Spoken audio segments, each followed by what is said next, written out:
स्वागत है आप सभी का। आपके साथ मैं हूं स्वप्निल। शुरुआत बड़ी खबर से करेंगे। यूक्रेन संकट पर मुख्यमंत्री अशोक गहलोत पैनी नजर बनाए हुए हैं। वहां के पल पल के अपडेट्स पर वो लगातार नजर बनाकर रखे हुए हैं, चिंतन कर रहे हैं। और इस बीच जो हजारों छात्र भारत लौट आए हैं, जिनकी वतन वापसी हुई है, उनके लिए सीएम चिंतित हैं। उनकी पढ़ाई को लेकर, उनके कोर्स को लेकर मुख्यमंत्री अशोक गहलोत ने ट्वीट कर चिंता जताई। छात्रों का भविष्य भी अनिश्चित हो गया है, ये उन्होंने अपने ट्वीट में कहा है। साथ ही कहा कि सकारात्मक फैसला लेना होगा। केंद्र सरकार को सीएम गहलोत ने एक सलाह भी दी है कि राज्यों के साथ मिलकर मेडिकल कॉलेजेस और मेडिकल सीट्स बढ़ाई जाए। मुख्यमंत्री ने जो ट्वीट किया है वो आपको बता देते हैं। उन्होंने अपने ट्वीट में लिखा, यूक्रेन संकट के कारण भारत लौटे हजारों विद्यार्थियों का भविष्य भी अनिश्चित हो गया है। ऐसे में इन बच्चों के भविष्य को ध्यान में रखते हुए एक सकारात्मक फैसला लेना चाहिए। भारत के हजारों बच्चे पढ़ाई के लिए विदेशों में जाते हैं। इनमें से अधिकांश बच्चे मेडिकल की पढ़ाई के लिए चीन, नेपाल, यूक्रेन, रूस, किर्गिस्तान, कजाकिस्तान, बांग्लादेश जैसे देशों में जाते हैं, क्योंकि यहाँ खर्च कम होता है। परंतु जब ये वहां से पढ़कर आते हैं तो इन्हें foreign medical graduate exam FMGE देना पड़ता है। वहां के भाषाई और पाठ्यक्रम संबंधी बदलावों के कारण अधिकांश बच्चे 80% से भी अधिक इस टेस्ट को पास नहीं कर पाते हैं और मेडिकल प्रैक्टिस से भी वंचित होते हैं। ऐसे में ये देश के ह्यूमन रिसोर्स की वैल्यू कम करता है। इन सभी को आर्थिक नुकसान भी होता है। यूक्रेन संकट ने हम सभी को विचार करने का एक मौका दिया है कि क्यों ना केंद्र और राज्य सरकारें मिलकर देश में मेडिकल कॉलेजेस और मेडिकल सीटों की संख्या में उल्लेखनीय वृद्धि करें।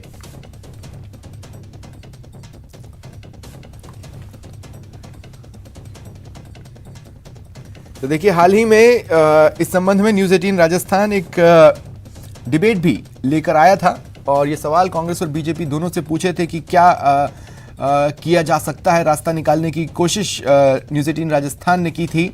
दरअसल बच्चे चिंतित हैं कि अब उनकी डिग्री का क्या होगा। अनिश्चितता का माहौल है। ये सब कुछ कब तक चलेगा, क्या यूं ही चलता रहेगा? और यूक्रेन में जिस तरह की स्थिति है, अगर युद्ध रुक भी जाता है तो यूक्रेन में जिंदगी को पटरी पर लौटने में वक्त लगेगा। ऐसे में उनकी डिग्री का क्या होगा? एक तो वहां पर भी उन्हें इंटर्नशिप करनी है। लौटने के बाद एक 2 साल का विंडो इन्हें मिलता है मेडिकल प्रैक्टिस के लिए अप्लाई करने के लिए देश में। अब उन पर संकट ये है कि अगर डिग्री नहीं मिलती है तो वो क्या करेंगे। इस चिंता को न्यूज़ 18 राजस्थान ने एड्रेस किया था। अब मुख्यमंत्री अशोक गहलोत ने भी इस मुद्दे की अहमियत को समझते हुए चिंता जताई है। उनका ये साफ तौर पर कहना है कि जो छात्र वहां से वतन वापसी करने में सफल रहे हैं और जो आने वाले हैं, छात्रों का भविष्य भी अनिश्चित हो गया है। और कुछ तस्वीरें आप अपनी टीवी स्क्रीन पर देख रहे हैं। आपको बता देते हैं कि आज भी भारत के कई छात्र वतन वापसी करने में सफल रहे, यानी ऑपरेशन गंगा तेजी से चल रहा है। इसके तहत कई छात्र आज भी भारत लौटे हैं और केंद्रीय मंत्री कैलाश चौधरी ने छात्रों को रिसीव किया। आप देख सकते हैं, गुलाब का फूल लेकर पहुंचे और सभी बच्चों को वेलकम कहा, या यूं कहें कि वेलकम बैक कहा।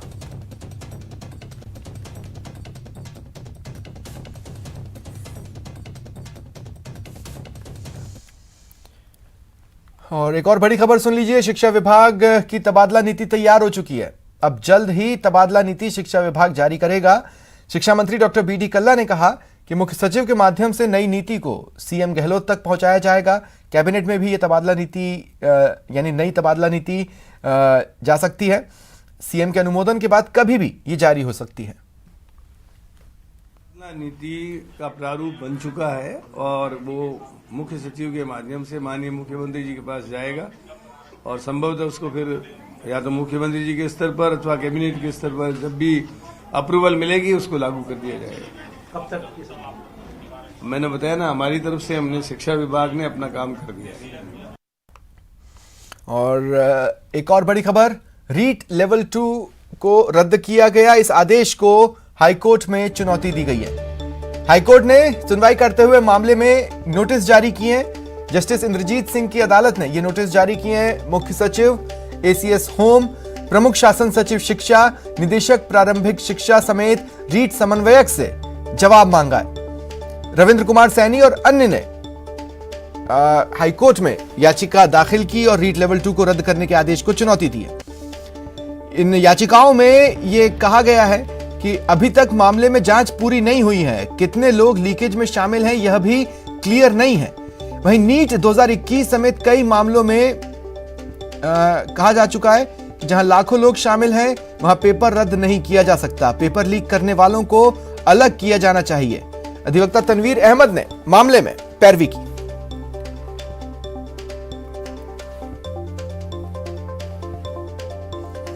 12 मार्च को प्रतापगढ़ में आयोजित होने वाली राष्ट्रीय लोक अदालत की तैयारियों को लेकर आज जिला विधिक सेवा प्राधिकरण के सचिव अपर जिला एवं सत्र न्यायाधीश शिव प्रसाद तंबोली ने पत्रकार वार्ता का आयोजन किया।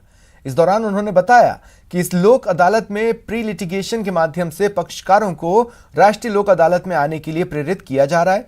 राष्ट्रीय लोक अदालत में राजीनामा योग्य दीवानी फौजदारी मामलों का निस्तारण किया जाएगा।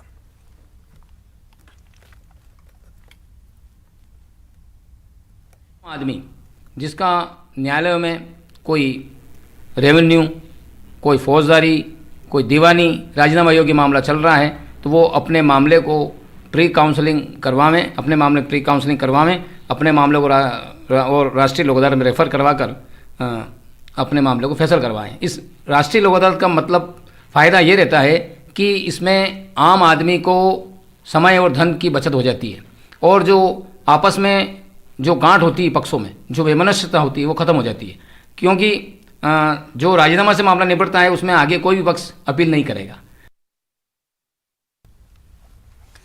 राजसमंद के नाथद्वारा में बस स्टैंड पर पार्षदों और अनुसूचित जाति जनजाति और अल्पसंख्यक कल्याण संस्थान के कार्यकर्ताओं ने बजट सत्र में नाथद्वारा विधानसभा क्षेत्र के लिए छात्रावास समेत 3 घोषणाएं किए जाने को लेकर विधायक और विधानसभा अध्यक्ष डॉक्टर सीपी जोशी का आभार व्यक्त करते हुए आतिशबाजी की।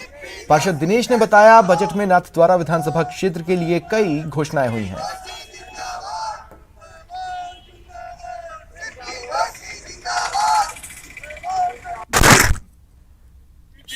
उसके बाद कल और 3 घोषणाएं नाथद्वारा के लिए इतनी महत्वपूर्ण घोषणाएं हुई, जिसमें एक जनजातीय छात्रावास नाथद्वारा के लिए, दूसरा रेल मंगरा में कृषि मंडी की घोषणा एवं खम्मोर में IIT कॉलेज की घोषणा।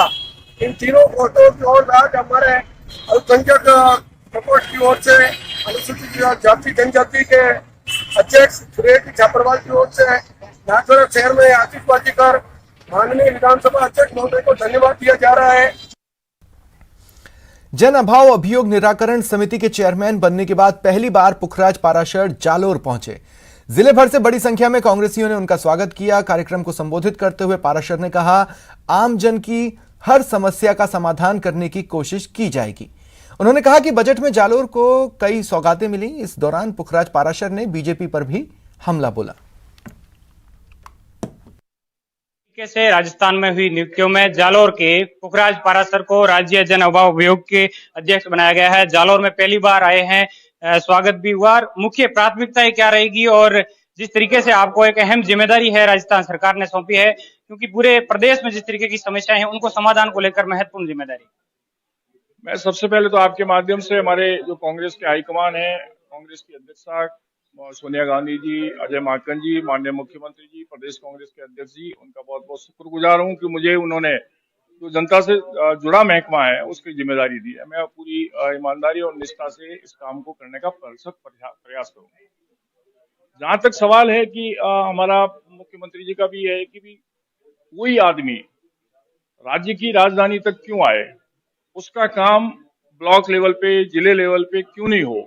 इस समस्या का समाधान जो है उसका निराकरण करने का हम काम करेंगे कि हमारी जो जनप्रतिनिधि है, हमारे जो जनता है, उनका कार्य उसी जगह पे हो जाए और इस तरह का एक सिस्टम डेवलप करने का हम बहुत जल्दी प्रयास करेंगे। और अगली बार हम जब आएंगे तो आपको इसके बारे में पूरा एक अच्छा सा विस्तृत से हम इसका विवरण भी आपको दे देंगे कि किस तरह से हम लोग इसको समस्या समाधान करने का जो सिस्टम है उसको कैसे अपडेट करें। मैं समझता हूं कि पानी के मामले में तो माननीय मुख्यमंत्री जी को धन्यवाद देना चाहिए कि उन्होंने जो हमारी जो 2008 से 2013 की सरकार थी उसमें भी करीबन 1200-1400 करोड़ रुपए जालोर जिले को नर्मदा पेयजल के लिए दिए थे। अभी भी उन्होंने 450 करोड़ रुपए स्वीकृत किए हैं। अब ये कुछ टेक्निकल ऐसी प्रॉब्लम्स होती है, कभी कोई ठेकेदार भाग जाता है, कभी कुछ हो जाता है, तो हम लोग पूरा प्रयास कर रहे हैं कि उस सिस्टम को पूरा डेवलप हो और जालौर की जनता को नर्मदा का शुद्ध पेयजल उपलब्ध हो सके। निश्चित तौर से जिस तरीके से पाराशर ने साफ तौर से ये कहा है कि जिले की सड़क पानी से तमाम उन समस्याओं को लेकर भी प्रदेश स्तर पर प्रयास किए जाएंगे, तो वहीं भाजपा पर निशाना साधते हुए उन्होंने कहा है कि सड़कें जो मुख्य रोड से जालौर तक है उसके समाधान को लेकर उसे एनएच में तब्दील करने की भी मांग की है। श्याम बिश्नोई, न्यूज 18 जालौर। धौलपुर में बाल कल्याण समिति के सहयोग से निहालगंज और कोतवाली पुलिस ने संयुक्त कार्रवाई कर 12 बच्चों को बाल श्रम से मुक्त कराया। बाल श्रम से मुक्त कराने के बाद सभी बच्चों को देर रात बाल गृह भेज दिया गया, जहां सुबह निरीक्षण को पहुंची बाल कल्याण समिति की सदस्य नरगिस शरीफी को 2 बच्चे कम मिले। इस पर बाल कल्याण समिति की सदस्य ने दूसरे बच्चों से पूछताछ की तो पता चला कि बाल गृह के कर्मचारियों की मिलीभगत से 2 बच्चों को देर रात ही छोड़ दिया गया। मामले की गंभीरता को देखते हुए बाल कल्याण समिति की सदस्य ने मामले की जांच कर आरोपियों के खिलाफ एफआईआर दर्ज कराने के निर्देश दिए। बाल श्रम मुक्त कराए गए थे, उसमें से 10 बच्चे आज सुबह जब मैं ऑफिस पहुंची तो देखा 10 बच्चे थे, 2 बच्चे वहां से गायब थे। इसके लिए कार्रवाई की जा रही है कि किसके कहने से ये बच्चे छोड़े गए हैं, कैसे बच्चे निकले वहां से। सीकर जिले के रानोली थाना इलाके में ईंट भट्टे पर मजदूरी करने वाले एक पति ने अपनी पत्नी की हत्या कर दी। पति का शराब के नशे में पत्नी के साथ झगड़ा हुआ, उसने धारदार हथियार से वार कर मार डाला। मजदूर यूपी का रहने वाला है, यहां गुड़ाकला गांव में ईंट भट्टे पर मजदूरी करता है। वारदात की जानकारी पर रानोली थाना पुलिस मौके पर पहुंची, शव को मोर्चरी में रखवाया और जांच में जुटी।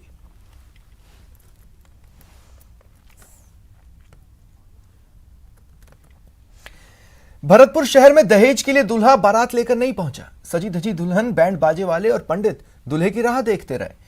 दरअसल हाउसिंग बोर्ड कॉलोनी निवासी महेश चंद की बेटी खुशबू का विवाह प्रिंस नगर निवासी वीरेंद्र कुंतल के बेटे कुशल कुमार के साथ होना तय हुआ था।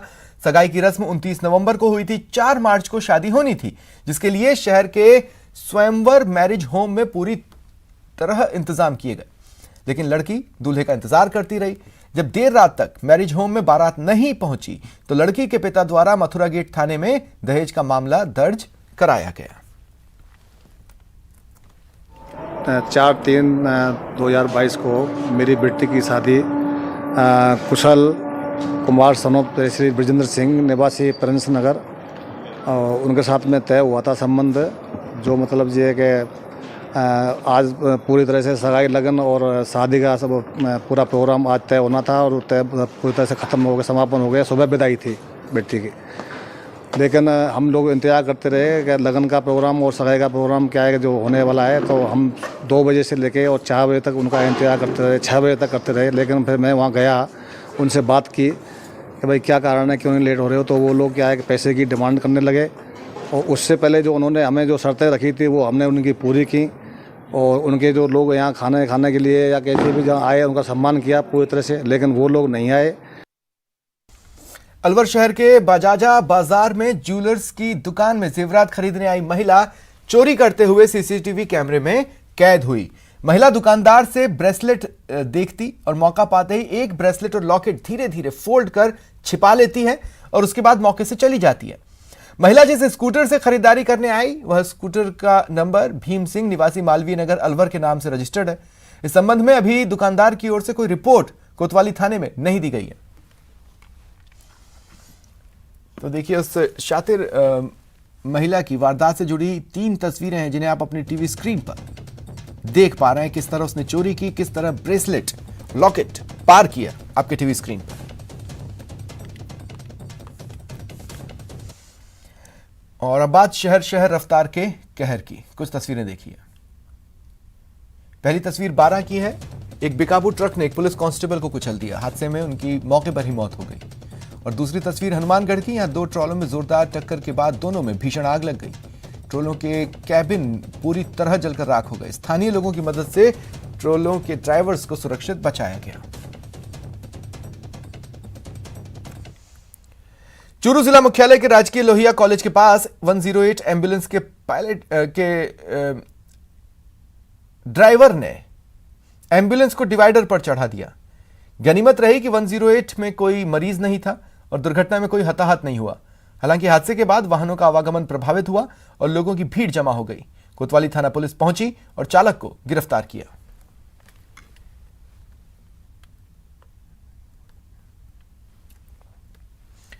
भरतपुर में लैब पर काम करने वाले एक 22 वर्षीय युवक ने फांसी लगाकर आत्महत्या कर ली। मामला थाना मथुरा गेट इलाके के मोरीचार बाग का है। जनाना अस्पताल के सामने स्थित अलका लैब पर काम करने वाला 22 वर्षीय ठाकुर सिंह सीकरी का निवासी है। लैब पर रहकर काम करता था। लैब के ऊपर ही कमरे में किराए पर रहता था। घटना का पता सुबह लगा जब लैब खोलने के लिए अन्य कर्मचारी पहुंचे और देर तक लैब नहीं खुली। वह लैब के ऊपर ही बने कमरों में पहुंचे और युवक का शव फांसी के फंदे पर लटका मिला। पुलिस को सूचना दी गई। पुलिस पहुंची और शव को उतारकर मोर्चरी में रखवाया।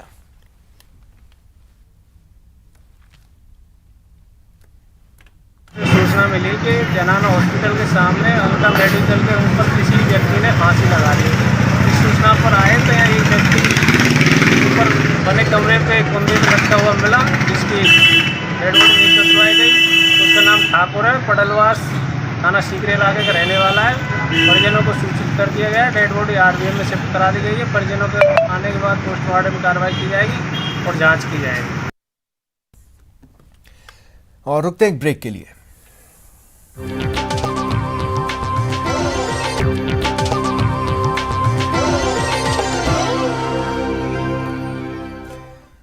ऑपरेशन गंगा के तहत इंडियन स्टूडेंट्स की वतन वापसी जारी है। राजस्थान के झालावाड़ जिले के 26 स्टूडेंट्स में से 24 भारत लौट चुके हैं। यूक्रेन से लौटे 2 छात्रों ने सांसद दुष्यंत सिंह से उनके झालावाड़ स्थित कार्यालय पर मुलाकात की। इस दौरान सांसद दुष्यंत सिंह ने दोनों का माल्यार्पण कर स्वागत किया। छात्रों के परिजनों ने भी प्रधानमंत्री मोदी और सांसद दुष्यंत सिंह के साथ पूर्व सीएम वसुंधरा राजे का सहयोग के लिए आभार जताया। सांसद दुष्यंत सिंह ने इस पूरे अभियान में छात्रों की घर वापसी के लिए प्रधानमंत्री मोदी को श्रेय दिया। यूक्रेन के युद्ध के बाद जो छात्र हैं उनकी वापसी हो गई है।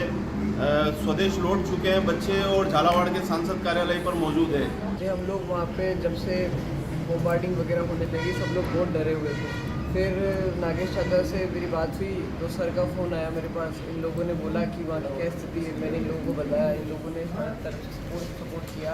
बताया कि अपने राजस्थान के जितने बच्चे हैं उन सबको एक साथ मिलकर के ग्रुप बना के एक साथ इन्फॉर्म करके रखो। माननीय वसुंधरा राजे जी के ऑफिस से भी मेरे पास फ़ोन आया कि मेरे राजस्थान के बच्चे सबकी डिटेल्स भेजो, सब कुछ करो। तो वहाँ से और इन लोगों से हम डायरेक्ट कांटेक्ट में रहे बराबर हर टाइम। तो सारा कुछ हुआ, वहाँ से हम सेफली निकल पाए इस लोगों की वजह से।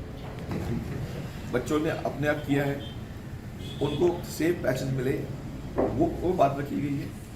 फिर बॉर्डर पे आने के बाद उनको सही तरह से उनको क्योंकि वो बहुत ठंड से आए थे, -6 -7, कल बच्चों को बॉर्डर पर काफ़ी लाइन का सामना करना पड़ा था। उनको फिर रिहैबिलिटेट करके उनको खाना पीना दे के माननीय प्रधानमंत्री जी ने और पूरा कोशिश की है कि फिर उनको हमारे जो ऑपरेशन के द्वारा, उनको प्लेन के द्वारा हमारे मुंबई हो या दिल्ली हो वहाँ लेके आए। तो ये थे सांसद दुष्यंत सिंह, जिन्होंने बताया कि न केवल झालावाड़ और बारां बल्कि पूरे राजस्थान को एक परिवार मानते हुए वसुंधरा राजे ने इस तरह की एक हेल्पलाइन चलाई है और उसके बाद ये बच्चे अपने घर लौटे हैं। तरुण शर्मा, न्यूज़ 18 झालावाड़।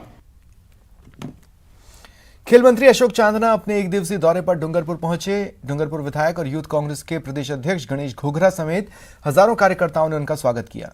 अशोक चांदना ने डूंगरपुर तीरंदाजी अकेडमी का शुभारंभ किया। अशोक चांदना ने कहा, मुख्यमंत्री अशोक गहलोत का वागड़ अंचल से विशेष लगाव है, इसलिए वागड़ जो भी मांगता है सीएम देते हैं। डूंगरपुर के बच्चे नेचुरली ही तीरंदाजी के अंदर बहुत टैलेंटेड होते हैं। यहाँ ट्राइबल्स के अंदर तीर कमान का एक बहुत पुराना उनकी लाइफस्टाइल का वो एक हिस्सा है। तो ये हाफ मेड प्लेयर्स हैं। एकेडमी के थ्रू इनको पूरा फिनिश करके और इनके टैलेंट को उभारने का काम किया जाएगा। निश्चित रूप से मुझे विश्वास है एकेडमी खुलने के बाद में डूंगरपुर के तीरंदाजी के खिलाड़ी दुनिया के पटल पर अपना नाम रोशन करेंगे। खबर राजसमंद से है, जहां नाथद्वारा में आध्यात्मिक संतों का अनूठा मिलन देखने को मिला। श्रद्धालुओं ने श्रीनाथ जी के राजभोग झांकी के दर्शन किए। मंदिर मंडल की ओर से कृष्ण भंडार के अधिकारी सुधाकर शास्त्री ने परंपरानुसार उपरना ओढ़ाकर और श्री जी का प्रसाद भेंट कर स्वागत किया।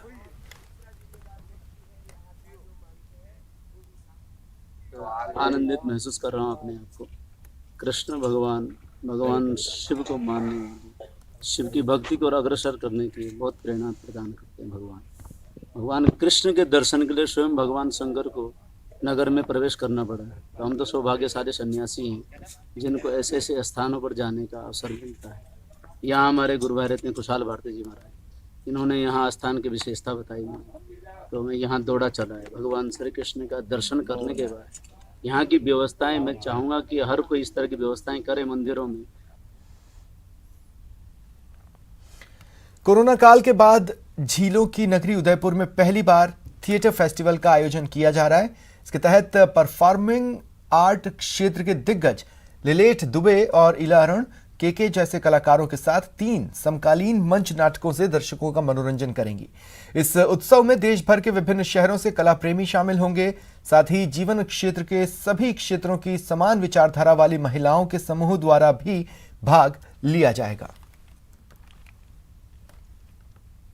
नाटक होगा शाम को 3 दिन तक लगातार, और सभी नाटक जीवन से जुड़े हुए हैं, लॉकडाउन से, कोरोना काल से जुड़े हुए हैं, उनकी माइग्रेंट की मार्मिक अवस्था के ऊपर है।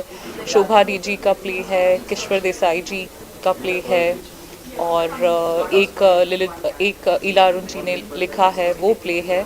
तो हम ये सभी दर्शकों के लिए लेकर आए हैं जो रंगमंच के प्रेमी हैं, और आशा करते हैं कि वो उसका आनंद लेंगे, और रंगमंच और परफॉर्मिंग आर्ट्स का महत्व हमारे कल्चर में, हमारे समाज में उसका स्तर बढ़ेगा।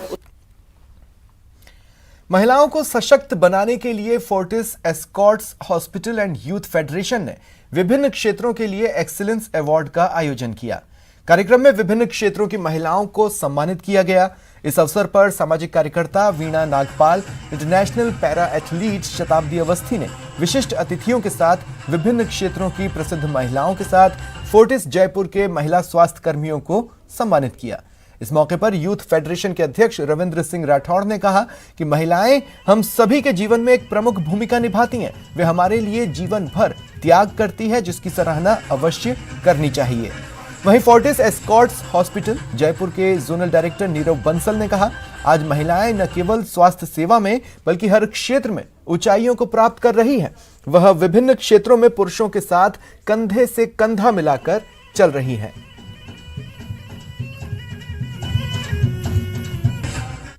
But I would like to say that please try to see yourself as self also. So हमेशा खुद का रूप देख के भी सोचिए कि हम हैं। मैं प्रिया हूँ, मैं डॉक्टर हूँ, बेटी हूँ, बहू हूँ, बहुत सारे रूप है मेरे। But then I enjoy being myself. I am Priya. प्रदेश सरकार के निर्देश पर अब थानों से महिलाओं को जोड़ा जा रहा है ताकि महिलाओं की समस्याओं का जल्द समाधान हो सके। इसके लिए थाना स्तर पर महिला सुरक्षा सखियां बनाई जा रही है।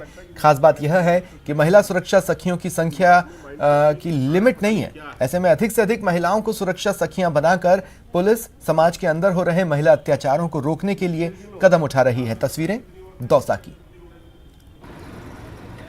उद्देश्य ये है स्कीम का कि थानों में अक्सर देखा गया है कि महिलाओं के साथ थाने का कनेक्ट बहुत कम है। और जैसे हमारी पहले एक स्कीम मतलब आज भी चल रही है सीएलजी के अंदर मतलब जो अपने पुरुष हैं उनका रोल ज़्यादा था, महिलाएं उसके अंदर नहीं आती थी, और आती भी थी तो 1-2 महिलाएं थी जो इतने सारे पुरुषों के बीच में अपनी बात रखने में उनको भी थोड़ी हिचक महसूस होती थी। और इसी को देखते हुए ताकि तो समाज के अंदर जो एक महिला अपराध बढ़ रहा है और ठीक है थाने इनके बीच में कोई एक ऐसी कड़ी खड़ी की जाए जिससे महिलाओं को थाने में आने में, अपनी बात रखने में किसी को कोई डर नहीं हो, किसी को कोई संकोच नहीं हो। और जो एक माहौल है कि थाने में जाएंगे तो पता नहीं क्या हो जाएगा, इस माहौल को सुधारने के लिए ये सुरक्षा शिविर का इसके अंदर गठन किया गया। इसी कड़ी के अंदर आपने देखा होगा जैसे हमने स्वागत कक्ष बनाए गए हैं। यहाँ आज महिला सखी का ये जो नया ग्रुप बनाया गया है इससे सीधे महिलाएं अपनी जो भी समस्याएं है वो दे सकती है, खुद को सुरक्षित महसूस करेगी। यहाँ करके महिलाओं को लगेगा कि हम सुरक्षित है और अपनी जो भी निजी समस्याएं हैं या फिर जो भी उनको कोई भी परेशानी है, सीधे मुख्यमंत्री जी से जुड़ने का 8 मार्च को भी यहाँ पर जो बताया गया है बहुत अच्छा है। इसमें बताया गया है कि महिलाओं के साथ कहीं कोई अत्याचार ना हो। जैसे आस पड़ोस की महिला थाने जाने से डरती है तो उनको जागरूक करो कि वो थाने में अच्छे से पहुँचे, अपनी समस्या को बताए। कहीं किसी से डरने की जरूरत नहीं है।